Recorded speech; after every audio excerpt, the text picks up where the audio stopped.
Assalamualaikum warahmatullahi wabarakatuh. Baik, kali ini kita balik lagi ketemu di video materi farmakologi ya, pembahasan farmakologi. Nah, baik, kali ini untuk farmakologi dasar, untuk bab pendahuluan ya.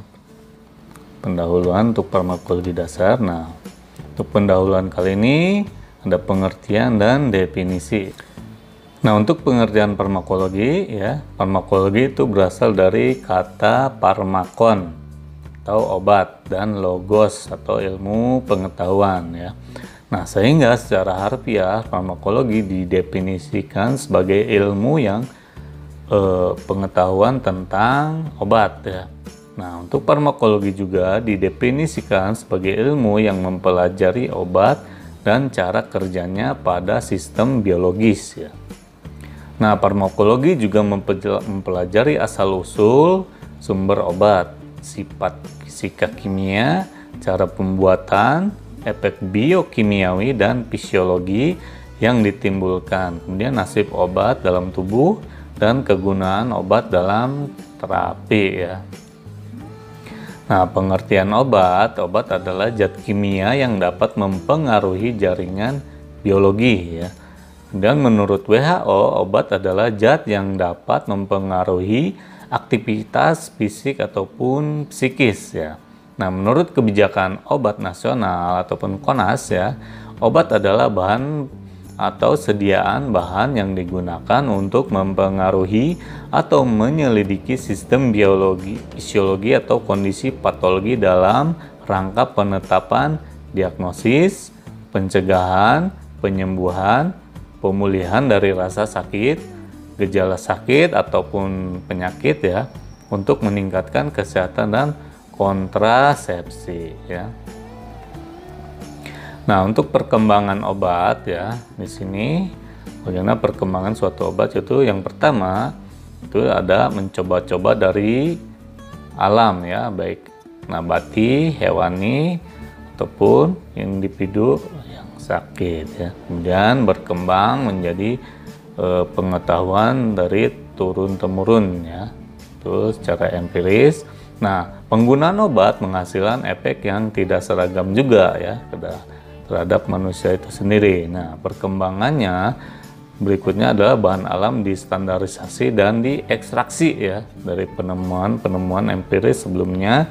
Kemudian oleh ahli kimia, zat aktif dalam bahan alam diisolasi untuk mendapatkan senyawa yang lebih murni lagi ya, setelah melalui berbagai proses ya. Kemudian pada abad 20 ditemukan dan digunakan bahan obat yang berasal dari sintetis tumbuhan maupun hewan ya teman-teman, sampai akhirnya ditemukan penisilin ya 1940 dan sulfanilamid 1953 sebagai obat anti bakteri. Nah, ini adalah perkembangan obat yang ada sekarang ya teman-teman.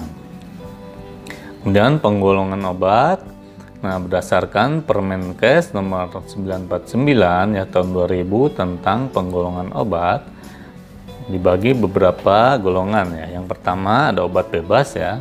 Nah, obat golongan ini termasuk obat yang relatif paling aman, dapat diperoleh tanpa resep dokter, selain di apotek juga terdapat di warung-warung ya. Dan dalam kemasannya obat bebas ditandai dengan lingkaran warna hijau. Nah, contoh obat bebas itu ada paracetamol, vitamin C, sitosal, antacid, dan OBH, kemudian dan lainnya ya.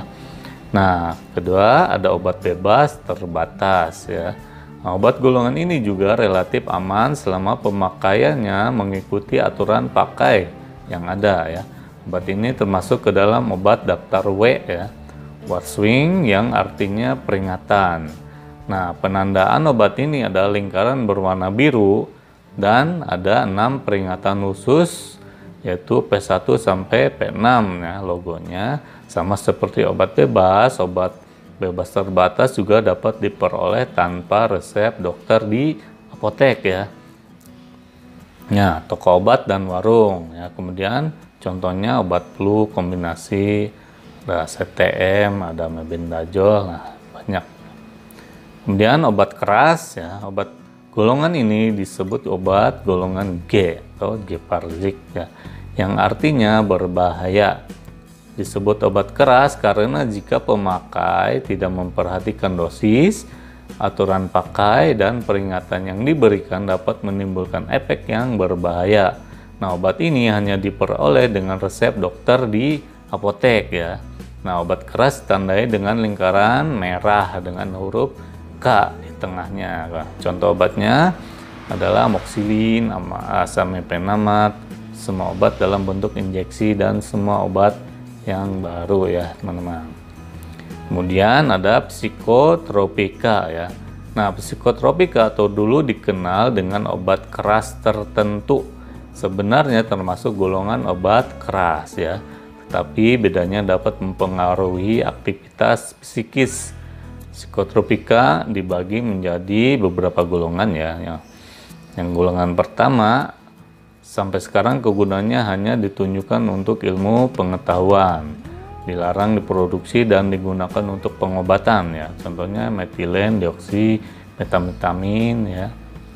Kemudian metamfetamin ya ataupun LSD. Kemudian golongan 2, 3 dan 4 dapat digunakan untuk pengobatan nih, asalkan sudah didaftarkan. Namun kenyataannya saat ini hanya sebagian dari golongan 4 saja yang terdaftar dan digunakan ya, seperti contohnya diazepam, fenobarbital, lorazepam, dan chlordiazepam ya. Kemudian narkotika ya. Nah, narkotika merupakan kelompok obat yang paling berbahaya karena dapat menyebabkan ketergantungan ya ataupun adiksi dan toleransi. Nah, obat ini hanya diperoleh dengan resep dokter ya teman-teman. Karena berbahaya dalam peredaran, produksi, dan pemakaiannya, narkotika diawasi secara ketat. Nah, pengawasannya dilakukan dengan cara setiap apotek atau rumah sakit melaporkan penggunaan narkotika setiap bulannya ke Depkes atau Bepom ya secara online. Dan juga proses produksi, impor, dan distribusinya hanya dilaksanakan oleh PT Kimia Farma. Nah, untuk Indonesia ya. Nah, narkotika ditandai dengan lingkaran berwarna merah dengan dasar putih yang di dalamnya ada gambar palang medali berwarna merah ya. Kemudian narkotika dibagi menjadi 3 golongan ya.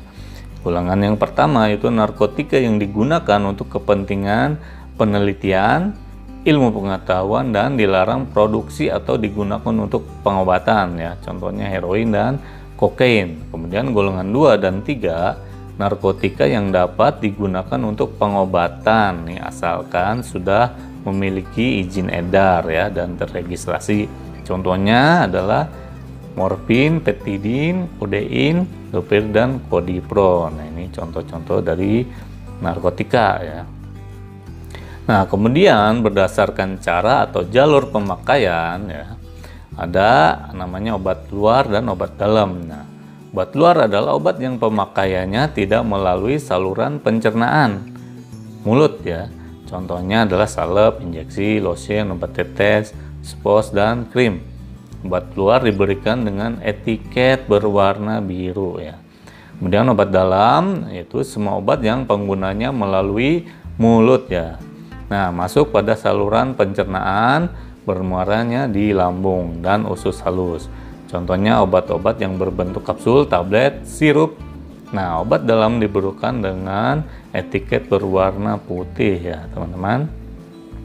Nah, kemudian lanjutannya berdasarkan cara jalur makanya ada yang berasal dari tanaman ya, bersumber dari akar, batang, daun, biji tanaman tertentu, kemudian berasal dari kandungan tanaman seperti alkaloid, glikosida, resin, karbohidrat, dan protein. Kemudian kalau dari hewan itu dapat berupa hormon atau enzim ya, misalnya insulin.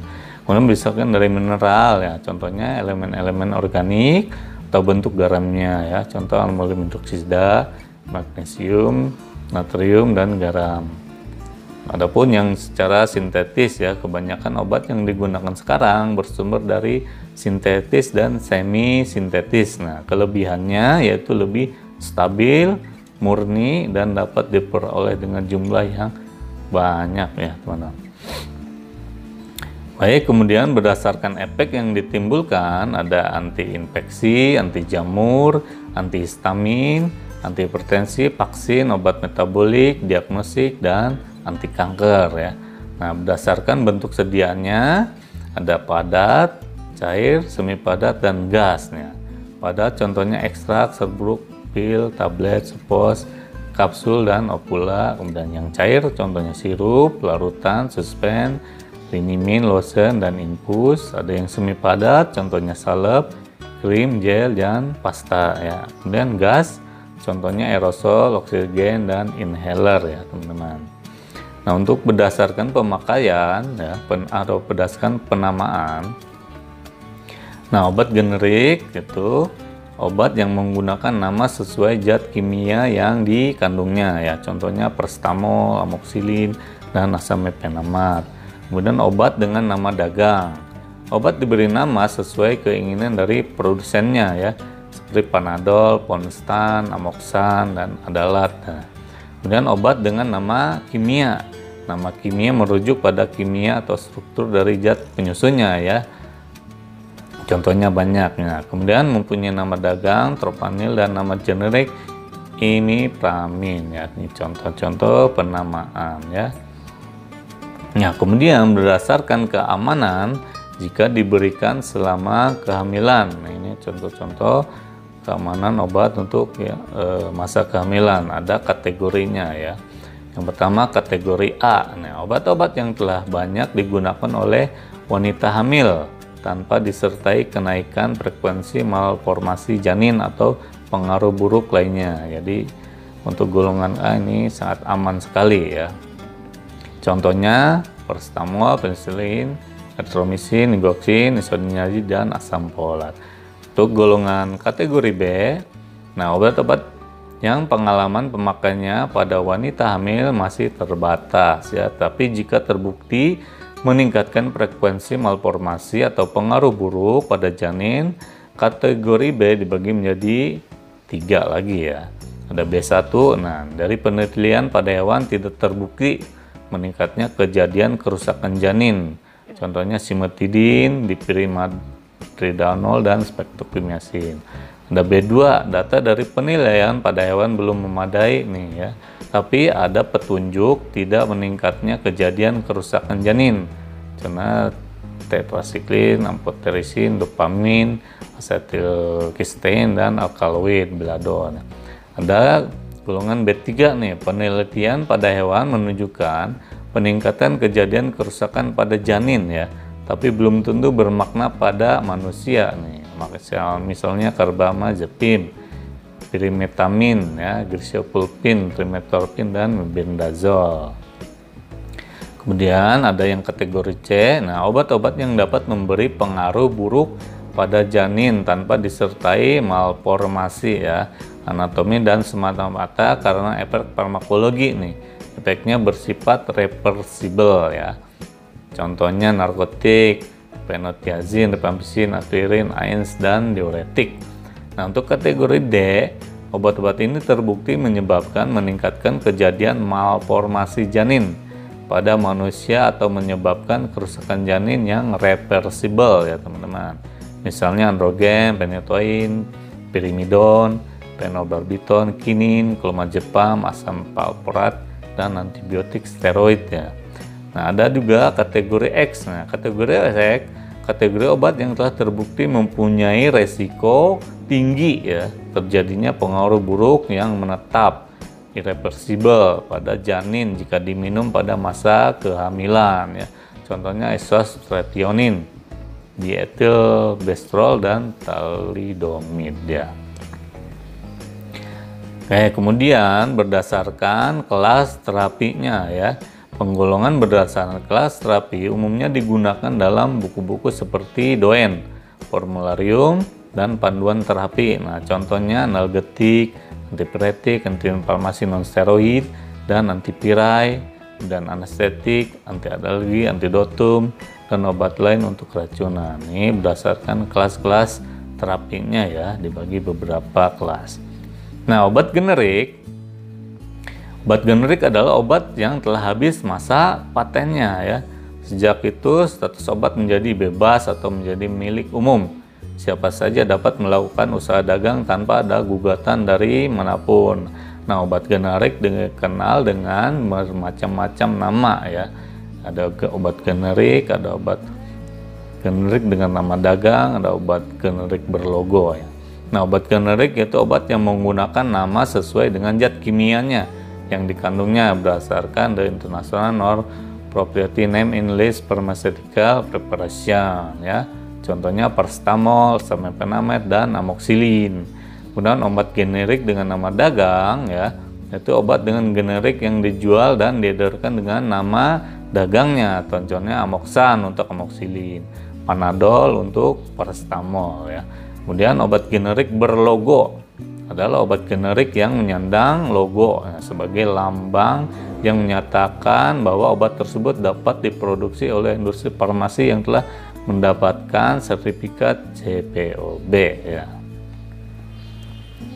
Oke, kemudian ada obat esensial ya. Nah, adalah obat yang diperlukan untuk memenuhi kebutuhan masyarakat banyak. Obat esensial dapat dikaitkan dengan obat pilihan utama ya untuk wilayah atau tempat pelayanan kesehatan tertentu. Nah, tujuan kebijakan obat esensial adalah untuk meningkatkan ketepatan, keamanan, kerasionalan penggunaan dan pengelolaan obat sekaligus meningkatkan daya guna biaya yang tersedia ya, teman-teman. Nah, ini dia kriteria obat esensial. Memiliki rasio manfaat resiko ya yang paling menguntungkan, kemudian mutu terjamin termasuk stabilitas dan ketersediaan hayati ya, biopabilitasnya, kemudian praktis dalam penyimpanan dan pengangkutan, praktis dalam penggunaan dan penyerahan, menguntungkan dalam kepatuhan dan penerimaan pada pasiennya, dan memiliki rasio manfaat resiko yang paling menguntungkan tentunya ya. Kemudian sediaan farmasi berdasarkan pasal 40 Undang-Undang Nomor 23 Tahun 92 ya, tentang kesehatan sediaan farmasi tidak hanya obat, tetapi juga meliputi obat tradisional dan kosmetik ya. Yang pertama obat tradisional ya, sering disebut obat bahan alam yang diproduksi di Indonesia berdasarkan cara pembuatan serta jenis klaim penggunaan dan tingkat pembuktian khasiatnya. Yang pertama yang termasuk obat tradisional yaitu jamu. Nah, jamu harus memenuhi kriteria aman sesuai persyaratan ya. Klaim khasiat dibuktikan berdasarkan data empiris ya, secara turun-temurun. Kemudian obat herbal terstandar harus memenuhi kriteria aman sesuai dengan persyaratan. Klaim khasiat dibuktikan secara ilmiah dan praklinik. Kemudian telah dilakukan standarisasi terhadap bahan bakunya. Nah, yang ketiga yaitu fitofarmaka ya. Nah, kriterianya harus memenuhi kriteria aman sesuai persyaratan yang berlaku ya. Kemudian klaim khasiat dibuktikan dengan uji klinik. Nah, kemudian telah dilakukan standarisasi terhadap bahan baku ya. Ini adalah obat tradisional ya, yang dibagi menjadi 3, jamu, obat herbal standar, dan fitofarmaka ya. Kemudian ini merupakan logo-logo dari obat tradisional ya. Ada obat herbal terstandar, yang logonya seperti ini. Kemudian ada jamu ya, logonya seperti ini, daun. Kemudian fitofarmaka dengan logo seperti kristal seperti ini ya. Lanjut, kemudian ada kosmetika ya. Pengertian kosmetika nih, yang pertama, kosmetik adalah bahan baku atau sediaan yang dimaksudkan untuk digunakan pada bagian luar tubuh ya, epidermis, rambut, kuku, bibir, dan organ genital bagian luar tentunya ya, atau gigi dan mukosa mulut, terutama untuk membersihkan, mewangikan, mengubah penampilan, dan atau memperbaiki bau badan, atau melindungi atau memelihara tubuh pada kondisi yang baik, yaitu adalah kosmetik. Nah, kemudian persyaratan kosmetik itu diproduksi dengan mengikuti aturan CPKB, terdaftar pada dan mendapat izin edar dari Badan POM tentunya ya. Kemudian berdasarkan bahan dan penggunaannya ya, serta untuk maksud evaluasi produk kosmetik dibagi menjadi dua golongan nih. Ada golongan 1 dan 2. Untuk golongan 1, kosmetik yang digunakan untuk bayi. Kosmetik yang digunakan sekitar mata, rongga mulut, dan mukosa lainnya. Kemudian kosmetik yang mengandung bahan dengan persyaratan kadar dan penandaan. Dan kosmetik mengandung bahan yang fungsinya belum lazim serta belum diketahui keamanan dan manfaatnya. Ini golongan 1. Dan golongan 2, kosmetik yang tidak termasuk ke dalam kosmetik golongan 1 tentunya ya. Oke, baik teman-teman, terima kasih untuk materi farmakologi dasar kali ini. Di bab pendahuluan, kita ketemu lagi di video berikutnya ya. Assalamualaikum warahmatullahi wabarakatuh.